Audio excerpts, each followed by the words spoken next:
Good morning everyone, how you doing? It's Paul here from Unusual Things. Now this morning I have come to a beautiful place just outside of Guildford, and we have come to find the final resting place of Sir Henry Morton Stanley.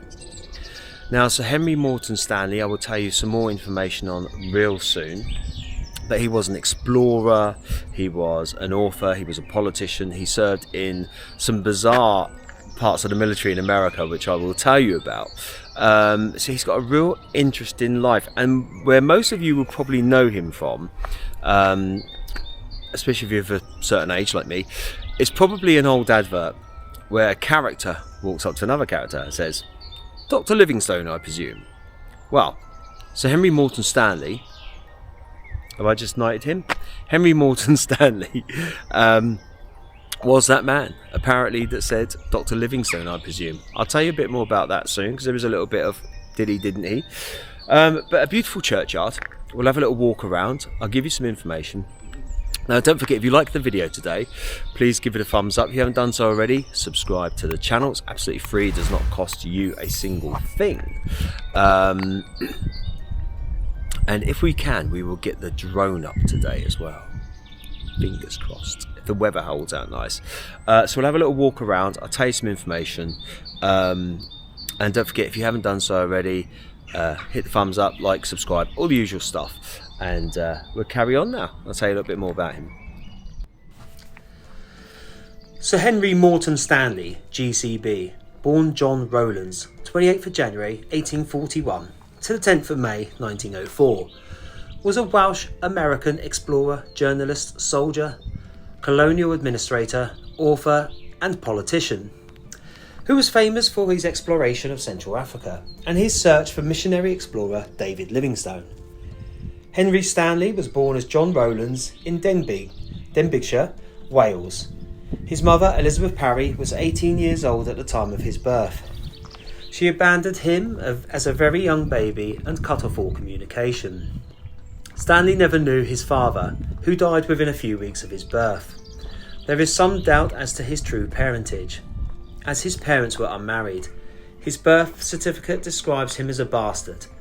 He was baptised in the parish of Denbigh on the 19th of February 1841. The register recording that he had been born on the 28th of January of that year. The entry states that he was the bastard son of John Rowland of Lees, Llanchalla, and Elizabeth Parry of Castle. The stigma of the illegitimacy weighed heavily upon him all of his life. Rowlands emigrated to the United States in 1859, aged 18. He disembarked at New Orleans and, according to his own declaration, became friends by accident with Henry Pope Stanley, a wealthy trader. He saw Stanley sitting on a chair outside his store and asked him if he had any job openings. He did so in the British style. "Do you need a boy, sir?" The childless man had indeed been wishing he had a son, and the inquiry led to a job and a close relationship between them. Out of admiration, John took Stanley's name. Later, he wrote that his adoptive parent died 2 years after their meeting, but in fact, the elder Stanley did not die until 1878. This and other discrepancies led John Bierman to argue that no adoption took place. Tim Gill goes further and in his biography subjects Stanley's account in his posthumously published autobiography to detailed analysis. Because Stanley got so many basic facts wrong about his purported adoptive family, Gill concludes that it is very unlikely that he ever met rich Henry Hope Stanley, and that an ordinary grocer, James Speke, was Rowland's true benefactor, until Speke's sudden death in October 1859. Stanley reluctantly joined in the American Civil War, first enrolling in the Confederate States Army 6th Arkansas Infantry Regiment and fighting in the Battle of Shiloh in 1862.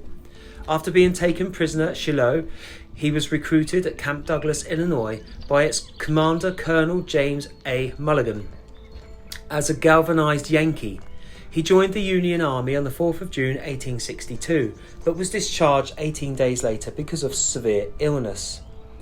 After recovering, he served on several merchant ships before joining the US Navy in July 1864. He became a record keeper on board the USS Minnesota and participated in the First Battle of Fort Fisher and the Second Battle of Fort Fisher, which led him into freelance journalism.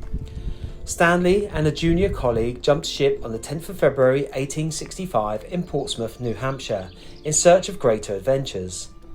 Stanley was possibly the only man to serve in the Confederate Army and the Union Navy. Following the American Civil War, Stanley became a journalist in the days of frontier expansion in the American West. He then organised an expedition to the Ottoman Empire that ended catastrophically when he was imprisoned.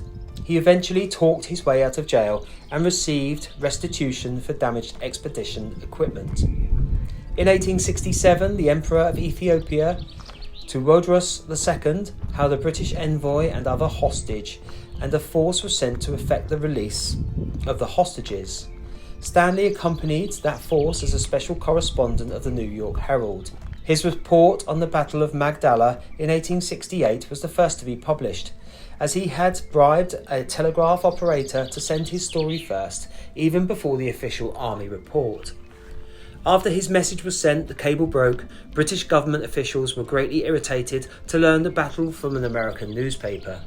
Stanley travelled to Zanzibar in March 1871, later claiming that he outfitted an expedition with 192 porters.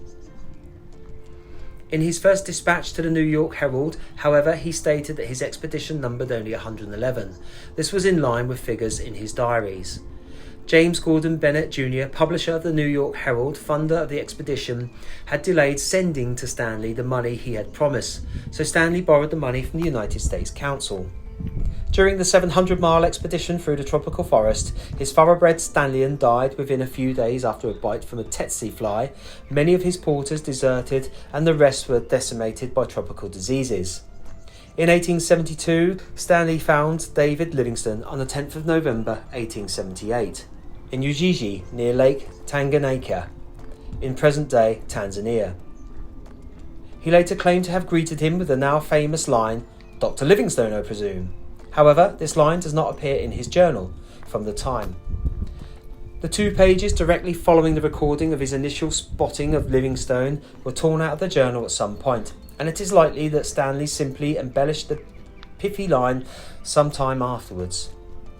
Neither man mentioned it in any of the letters that they wrote at the time, and Livingstone tended to instead recount the reaction of his servant, Susie, who cried out, "An Englishman coming, I see him." The phrase is first quoted in a summary of Stanley's letters published by the New York Times on the 2nd of July 1872. Stanley's biographer, Tim Gilles, argued that the explorer invented it afterwards to help raise his standing because of his insecurity about his background, though ironically the phrase was mocked in the press for being absurdly formal for the situation. By 1890, Stanley had settled in England, although he did spend months in both the United States and Australia on lecture tours. Following his knighthood in 1899, Stanley sat as a Unionist MP for the Lambeth from 1985 to 1900. He died in London on the 10th of May 1904. Stanley was considered the most effective explorer of his day, and it was he who undoubtedly paved the way for colonial rule throughout the areas he explored and charted. Stanley's publications include his diary, How I Found Livingstone, and his account of his journey to the sources of the Nile through the Dark Continent, 1878. In Darkest Africa, 1890, is the story of Stanley's 1887 to 89 expedition.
So there's all the information there about Sir Henry Morton Stanley, and what an amazing life. You know, his travel through Africa, his adventures into America, and you know, all around the world really, especially at that time as well. Okay, so before we go and look for the final resting place of Sir Henry, I think it's only right that, as we have a beautiful church there, we go and try and have a look. I just can't get over these views behind me. Look at that hill, look, with the sun just sort of creeping up the background. Beautiful, really nice. You can tell spring's finally on its way. Saying that, I'll probably put this video out in November or something. No, I'm joking.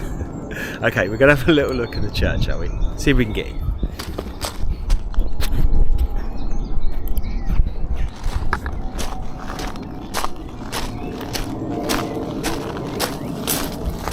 I don't think this is the correct entry door anyway, but no, so we're going to try around the upper side.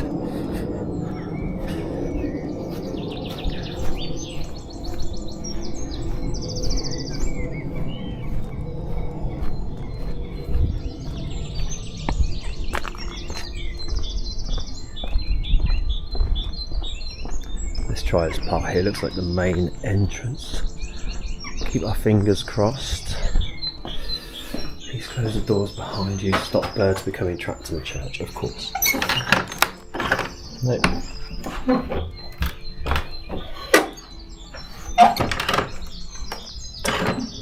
Shame. Closed. Oh. I'm going to try one more time. I don't trust myself. It's definitely closed. Oh well, we tried. There's one more door here.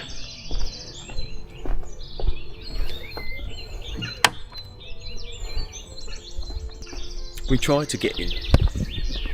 You know our luck, but saying that, it is 6:32 in the morning. I didn't realise it was so early, to be honest with you. Yeah, so now we're going to have a look. Just stumped me how early it was, because it's light, you know. Since the new year, the times I've been going out this time of the morning, it'd be pitch black still, and I'd be walking around like trying to find my feet or my face or something. Yeah. So anyway, whilst we're walking to have a look around to find his final resting place, just want to say welcome to any newcomers to the channel at all, and thank you as always to the regular people that watch and come and get involved, and for you new members or new people that come along, you know, whenever I have a premiere, usually on a Sunday evening, we have a little chat inside. You can go to the live chat, come along, say hello. The Unusual Things gang, or family as we like to call them, are all nice people, good fun, you know, share our stories and things like that, which is pretty cool. Anyway, now I've been led to believe that this is a massive headstone, so we'll have a little look, shall we? Do you know what? I think I found it. To be honest, you can't miss it. How on earth could you miss that? It's huge. Look.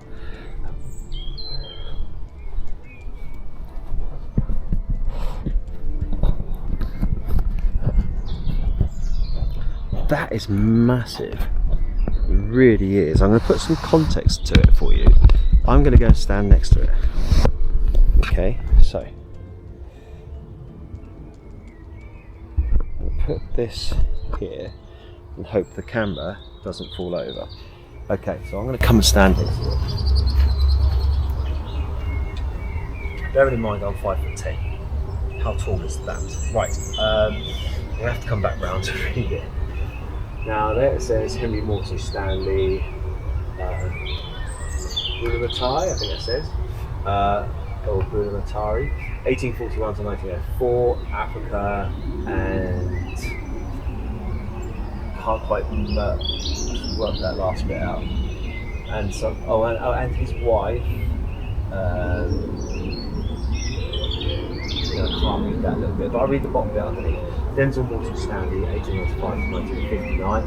Helen Little Stanley, 1891-1979. Richard Morton Stanley, 1934 to 1986. So obviously, it's a big family pot. Wow. And I have to say, bless you, as always. Wow, it's just huge, honestly, everyone. I don't think I've ever seen a gravestone that big. I really don't. It's crazy. It's just so big.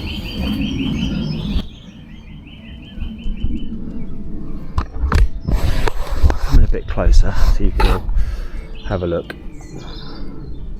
You might be able to work it out what it says at home a little bit better than what I can here.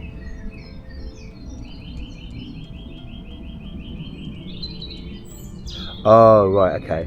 And his wife, Dorothy, died 5th of October 1926. That makes sense. I can see it. Now I'm standing back further distance. I can see it. So there we have it, the final resting place of Sir Henry Morton Stanley. And I honestly don't believe I've seen a headstone that big before, ever. On my travels, even if it's someone I'm not featuring in the show, the channel. It's huge. Like I say, I'm 5'10". Don't take the mickey. So that's got to be like 7 foot. It's got to be. It's massive. Anyway, thank you as always for watching. Leave your comments down below, please. And if you haven't done so already, subscribe to the channel. It's absolutely free. It doesn't cost you a single thing. And don't forget, we still have merch available in the store. It's on the store button. If you want an Unusual Things t-shirt or a mug or a hat, something like that, just go to the main YouTube page, hit the store button, and you can have a little look at all the goodies on there, which I quite like, actually.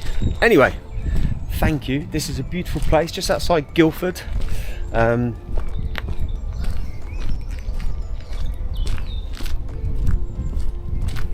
Thank you as always for watching. I was deep in thought then. Thank you as always for watching. I'll see you on the next one. Take it easy.